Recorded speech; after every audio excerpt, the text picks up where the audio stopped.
With the name of Allah, the most beneficent, the most merciful. अस्सलामु अलैकुम everyone. सो आज हम बायोलॉजी फर्स्ट ईयर का चैप्टर नंबर 11 जो कि हमारे पास है बायो एनर्जेटिक्स वो स्टार्ट करने जा रहे हैं। बहुत ही इजी टॉपिक्स हैं, इंशाल्लाह आप लोगों को समझ आ जाएगी, कॉन्सेप्ट्स क्लियर हो जाएंगे। तो बायो एनर्जेटिक्स की बात करें तो बायो मीन्स लिविंग ऑर्गेनिजम्स, ठीक है। बायो का मतलब है लिविंग ऑर्गेनिजम्स और एनर्जेटिक्स का मीन है एनर्जी, ठीक है। इसमें हमने क्या डिस्कस करना है, इसमें हमने लिविंग ऑर्गेनिजम्स में एनर्जी को डिस्कस करना है। इसकी डेफिनेशन की बात करें तो study of energy relationships and energy conversion with in biological system, ठीक है। स्टडी ऑफ एनर्जी रिलेशनशिप, दो चीज़ों को डिस्कस करेंगे हम बायोलॉजिकल सिस्टम में या लिविंग ऑर्गेनिजम्स में। एक हमारे पास क्या है, एनर्जी रिलेशनशिप है, और दूसरा हमारे पास क्या है, एनर्जी कन्वर्जन है, ठीक है। इन दो चीज़ों को हम डिस्कस करने वाले हैं बायो एनर्जेटिक्स में। तो बायो एनर्जेटिक्स की तारीफ क्या है, study of energy relationship and energy conversion, ठीक है। एनर्जी रिलेशनशिप और एनर्जी कन्वर्जन, एक तो एनर्जी का रिलेशनशिप देखने वाले हैं, ठीक है, एनवायरनमेंट के साथ, और दूसरा इसकी कन्वर्जन देख रहे हैं कि एनर्जी किस फॉर्म में चेंज हो सकती है, ठीक है, लिविंग ऑर्गेनिजम्स के अंदर। इसकी कन्वर्जन को भी देखेंगे।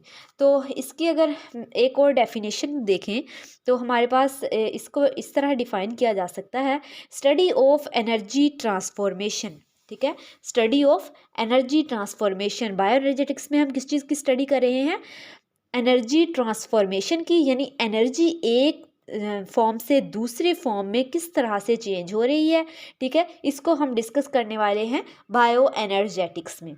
बायो एनर्जेटिक्स की बात करें तो obey the laws of thermodynamics, ठीक है। ये हमारे पास जो बायो एनर्जेटिक्स है वो किसको ओबे करती है, लॉज ऑफ थर्मोडायनेमिक्स, ठीक है। थर्मोडायनेमिक्स के जो लॉज हैं उनको भी ओबे करती है। अगर हम बात करें तो एनर्जी, हमारी ज़िंदगी की जो एनर्जी सोर्स है, ठीक है, लाइफ के लिए, वो क्या है, सनलाइट है। सनलाइट से हमें तमाम किस्म की क्या मिलती है, एनर्जी मिलती है। All organisms need free energy for keeping them alive. अब तमाम ऑर्गेनिजम्स को ज़िंदा रहने के लिए किस चीज़ की ज़रूरत होती है, एनर्जी की ज़रूरत होती है, और वो एनर्जी हम किस से लेते हैं, सनलाइट से लेते हैं, ठीक है। और एक तो हमें ज़रूरत होती है एनर्जी की ज़िंदा रहने के लिए, ठीक है, और दूसरा किस चीज़ के लिए, मेटाबॉलिज्म के लिए। जितने भी हमारे अंदर मेटाबॉलिक प्रोसेसेस हो रहे हैं, ठीक है, वो किसकी मदद से हो रहे हैं, वो एनर्जी की मदद से हो रहे हैं, उनमें एनर्जी की ज़रूरत होती है। तो ये एनर्जी हमें कहाँ से हासिल हो रही है, सनलाइट से हासिल हो रही है। All life on earth is directly और indirectly powered by solar energy, ठीक है। ज़मीन पे, इस प्लेनेट पे, अर्थ पे क्या है, डायरेक्टली या इनडायरेक्टली जितनी भी लाइफ पॉसिबल है वो किसकी वजह से है, वो सोलर एनर्जी की वजह से है, ठीक है। सोलर एनर्जी जो होती है, अब हम सोलर एनर्जी को डायरेक्टली एब्जॉर्ब नहीं कर सकते, प्लांट्स भी डायरेक्टली एब्जॉर्ब नहीं करते हैं, ठीक है। तो सोलर एनर्जी प्लांट्स जो है वो किस तरह एब्जॉर्ब करते हैं, क्लोरोप्लास्ट के ज़रिए। प्लांट्स के अंदर एक, ठीक है, क्लोरोप्लास्ट मौजूद होता है, उसके ज़रिए क्या करते हैं, अब्जॉर्ब करते हैं सोलर एनर्जी को, और इसी में जो क्लोरोप्लास्ट के अंदर क्लोरोफिल मौजूद होता है, solar energy converts into chemical energy. अब ये सोलर एनर्जी क्लोरोप्लास्ट ने अब्जॉर्ब की है, ठीक है, और उसके बाद क्या हुआ है, उसको क्लोरोफिल ने, इसके अंदर क्लोरोफिल मौजूद होता है, उसने किस में चेंज कर दिया है, केमिकल एनर्जी में। अब सोलर एनर्जी किस में कन्वर्ट हो गई है, केमिकल एनर्जी में कन्वर्ट हो गई है, यानी कि एटीपी में कन्वर्ट हो गई है, और ये स्टोर इन द शुगर, ठीक है, शुगर में स्टोर होती है। तो हमारे पास ये जो सारा प्रोसेस है, सोलर एनर्जी, ये इस तरह से प्लांट्स में साइकिल रन कर रहा होता है कि सोलर एनर्जी को जो है वो पकड़ेगा, ठीक है, प्लांट, और सोलर एनर्जी जो है वो क्लोरोप्लास्ट एब्जॉर्ब करेगा, ठीक है, क्लोरोप्लास्ट में जाएगी, और क्लोरोप्लास्ट फिर इसको क्या करेगा, इसमें क्लोरोफिल मौजूद होता है, वो इसको केमिकल एनर्जी में चेंज करेगा, और केमिकल एनर्जी में क्या होगा, और फिर ये स्टार्च की शुगर में, स्टार्च की सूरत में क्या हो जाएगी, या शुगर की सूरत में क्या हो जाएगी, स्टोर हो जाएगी, ठीक है। तो दे रिक्वायर फोटोसिंथेसिस और रेस्पिरेशन। अब दो तरह के अमल हो रहे होते हैं, ठीक है। फोटोसिंथेसिस हो रही होती है फूड को बनाने के लिए फॉर फॉर्मेशन ऑफ फूड। यहाँ पे मैंने इसकी इक्वेशन लिखी है फोटोसिंथेसिस की, जिसमें हमारे पास 6 मॉलिक्यूल्स होते हैं कार्बन डाइऑक्साइड के और 6 ही होते हैं वाटर के, ठीक है। ये मिलते हैं और क्या बनता है हमारे पास, ग्लूकोज बनता है, फूड तैयार होती है। तो फूड तैयार करने के लिए भी हमें फोटोसिंथेसिस की के प्रोसेस के ज़रिए तैयार करते हैं, और रेस्पिरेशन में क्या होती है, उसी फूड की क्या होती है, ब्रेक डाउन होती है, ठीक है। अगर हम फोटोसिंथेसिस और रेस्पिरेशन के प्रोसेस को देखें, ठीक है, इसको हम नेक्स्ट डिटेल से डिस्कस करने वाले हैं, लेकिन यहाँ पे मैं एक छोटा सा इसका खुलासा या समरी बयान करती चलूँ। तो हमारे पास जो the process of photosynthesis help to understand the principles of energy transformation in living system, ठीक है।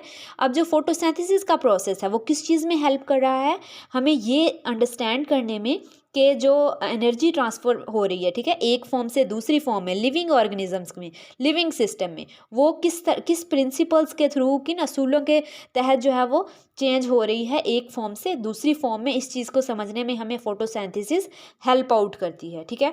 अगर हम बात करें फोटोसिंथेटिक ऑर्गेनिजम्स की, तो हायर जो लैंड प्लांट्स होते हैं, ठीक है, हायर लैंड प्लांट्स होते हैं, for instance use solar energy to synthesize organic compounds, वो सोलर एनर्जी को यूज़ करते हैं, ठीक है, ऑर्गेनिक कंपाउंड्स तैयार करने के लिए, that can be used without input of energy, जो कि फिर एनर्जी यूटिलाइज किए बगैर क्या किए जा सकते हैं, यूज़ किए जा सकते हैं, ठीक है।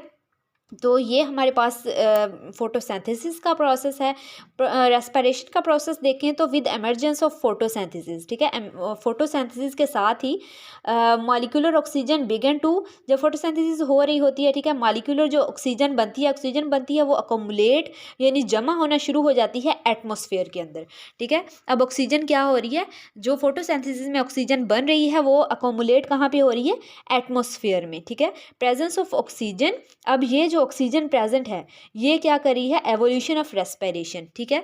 तो ग्लाइकोलाइसिस और हमारे पास रेस्पिरेशन, ग्लाइकोलाइसिस जो है वो एनारोबिक रेस्पिरेशन का जो है वो प्रोसेस है, ठीक है। तो ये जो है वो सेल में अलग हो रहे होते हैं। तो ग्लाइकोलाइसिस और जो रेस्पिरेशन का प्रोसेस है ये क्या है, are the processes whereby energy stored in carbohydrates, वो प्रोसेसेस हैं जिनमें जो है वो एनर्जी क्या होती है, स्टोर होती है कार्बोहाइड्रेट्स में, वो क्या होती है, रिलीज हो जाती है in control manner in presence of oxygen, ठीक है।